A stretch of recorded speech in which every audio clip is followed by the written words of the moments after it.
শিক্ষার্থী বন্ধুরা, welcome to my online classroom. আপনারা অনেকেই কেমিস্ট্রি সাবজেক্টে নিয়ে অনেক চিন্তায় থাকেন, কিন্তু আমি অতি সহজেই আপনাদের কেমিস্ট্রি সাবজেক্টটা বুঝিয়ে দেওয়ার চেষ্টা করব, যাতে আপনারা খুব অল্প সময়ে প্রিপারেশন নিয়ে পরীক্ষায় ভালো করতে পারেন। এজন্য আপনাদের অনার্স প্রথম বর্ষের জন্য গ্রন্থকুঠির বইটা ফলো করতে পারেন, অথবা কবির পাবলিকেশনের আর একটা বই আছে, ওইটা ফলো করতে পারেন। গ্রন্থকুঠির এবং আপনাদের কবির পাবলিকেশন মিলে মোট 12টা চ্যাপ্টার আছে এই রসায়ন অনে। প্রথম চ্যাপ্টারটা হচ্ছে মাপন এবং বৈজ্ঞানিক পদ্ধতি, দ্বিতীয় অধ্যায় আছে পরমাণুর গঠন, তৃতীয় অধ্যায় আছে আপনাদের পর্যায় সারণী, চতুর্থ অধ্যায় আছে রাসায়নিক বন্ধনসমূহ, পঞ্চম অধ্যায়ে আছে আপনাদের জারণ এবং বিজারণ, এবং ষষ্ঠ অধ্যায়ে আছে পদার্থের অবস্থা, সপ্তম অধ্যায়ে আছে গ্যাসীয় অবস্থা এবং এর ধর্ম, অষ্টম অধ্যায়ে আছে দ্রবণ সমূহ, এবং নবম অধ্যায়ে আছে অম্ল ও ক্ষারক। তারপর দশম অধ্যায়ে আছে রাসায়নিক সাম্যাবস্থা, একাদশ অধ্যায়ে আছে হাইড্রোকার্বন, এবং দ্বাদশ অধ্যায়ে আছে বিভিন্ন ধরনের জৈব যৌগ সমূহ।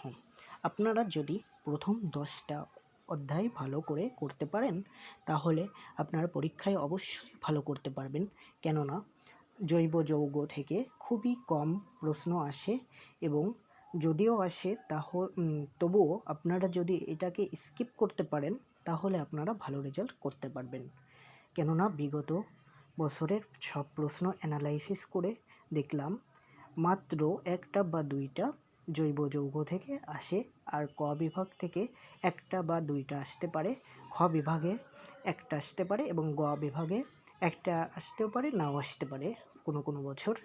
যদি আপনারা প্রথম 10 অধ্যায় ভালো করে পড়তে পারেন, তাহলে আপনারা অনেক ভালো করতে পারবেন পরীক্ষায়। এর জন্য আপনাদের ভালোভাবে প্রিপারেশন নিতে হবে, এবং এর জন্য লাগবে আপনাদের প্রপার গাইডলাইন। এজন্য আমি আপনাদের এই চ্যানেলে বা এই পেজে আপনাদের ক থেকে গ বিভাগ পর্যন্ত সাজেশন দিব। সেই সাজেশন ওয়াইজ আপনাদের সমাধান দেওয়ার চেষ্টা করব, এবং এইগুলো যদি আপনারা ভালো করে পড়তে পারেন, তাহলে পরীক্ষায় একটা ভালো রেজাল্ট করতে পারবেন। এজন্য আপনাদের পড়াশোনা করতে হবে, এবং আপনারা যেটা বুঝবেন না সেটা আমাকে অনলাইনে অথবা অফলাইনে যোগাযোগ করতে পারেন, তাহলে আপনাদের আমি বুঝিয়ে দিব সেই বিষয়টা কেমন।